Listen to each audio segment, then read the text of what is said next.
ભાઈ માથામાં નાખતા ની તગારું જોજો ભાઈ. કેમ છો? મજામાં? જય માતાજી. ચાલો બધા થોડાક હવે કામે લાગીએ. ગપ્પો કોણ છે? આઈજા ગપ્પા. એક મિનિટ જીવનભાઈ, આ થોડા ટેબલ લેવલ કરવું છે. ડાંગરવા ગામમાં આવ્યો છો ને ડાંગરવા ગામમાં તમે જુઓ આ બધા જ લોકો ડાંગરવા ગામના છે.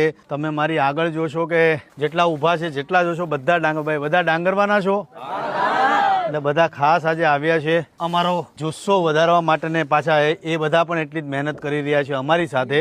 અમારા જે દિનેશભાઈ છે કોરોનામાં એક્સપાયર થઈ ગયા હતા પણ એમનું ઘર એઝ સુન એઝ પોસિબલ બની જશે જલ્દી. ભાઈ હવે નહીં એમના ઘરની તૈયારી ચાલુ થઈ ગઈ છે ને મસ્ત એમનું ઘર બની રહ્યું છે. શરૂઆત છે, આજે પહેલો દિવસ છે, સવારથી કામ ચાલુ છે, રાતે પણ કામ કરશું જેટલા વાગ્યા સુધી થાય ત્યાં સુધી. ઠંડી છે વધારે. હેડો આ પ્લેન લેવલનું કામ થઈ ગયું છે. એક પથ્થર બાકી છે ખાલી અને આપણે બધા પાવડા લઈને આની અંદર આખું પુરાણ કરી નાખીએ. હા તો શું થયું? પ્લેન લેવલનું કામ અહીંયા સુધીમાં પૂરું થયું છે. હવે પાછળ અમે જશું ટોયલેટ બાથરૂમનું જે કામ ચાલુ છે એ પતાવશું પણ પહેલા અત્યારે હવે માલ નખાવી લઈએ અને પછી પાછળ જશું આપણે ટોયલેટ બાથરૂમના કામમાં. તારા પગ પાસે દાદા લઈ લે તો દાદા આમ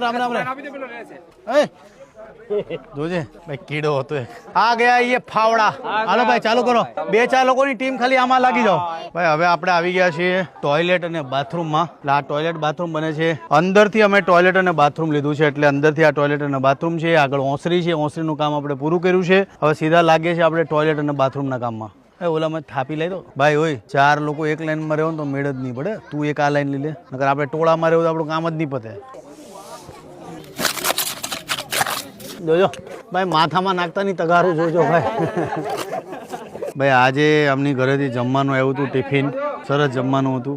આપણા ઘરનું સ્ટ્રક્ચર કઈ રીતના બનવાનું છે. આ ટોયલેટ અને બાથરૂમ છે આ જગ્યા પર. કિચન છે એ આપણે એક્ઝેક્ટ આ જગ્યા પર રાખવાનું છે. અહીંયા કિચન આવશે અને એની એક્ઝેક્ટ ઓપોઝિટમાં ટોયલેટ અને બાથરૂમ છે અને આ સાઈડ દરવાજો આવવાનો છે અને આ રૂમ છે અને બહાર ઓસરી છે. એટલે સ્ટ્રક્ચર આપણું આ રીતના તૈયાર થઈ રહ્યું છે. ભાઈ અમારા કરજીસણ ગામના માજી ઉપસરપંચ કે હા સોરી ભાઈ ડાંગરવા ગામના માજી ઉપસરપંચ છે અમારા ડાંગરવા ગામના. એટલે એમનો એવો આગ્રહ છે કે ગામની જે સરકારી સ્કૂલ છે એના બાળકોનો બહુ આગ્રહ છે કે હું ત્યાં જઈને એમને મળું. એટલે 2-3 દિવસ પછી એ સરકારી સ્કૂલની અંદર જઈને આ બાળકોની સાથે મનોરંજન કરવાના છે અને ખાસ તો લાલાભાઈ ડાન્સ કરવાના છે સ્કૂલની અંદર.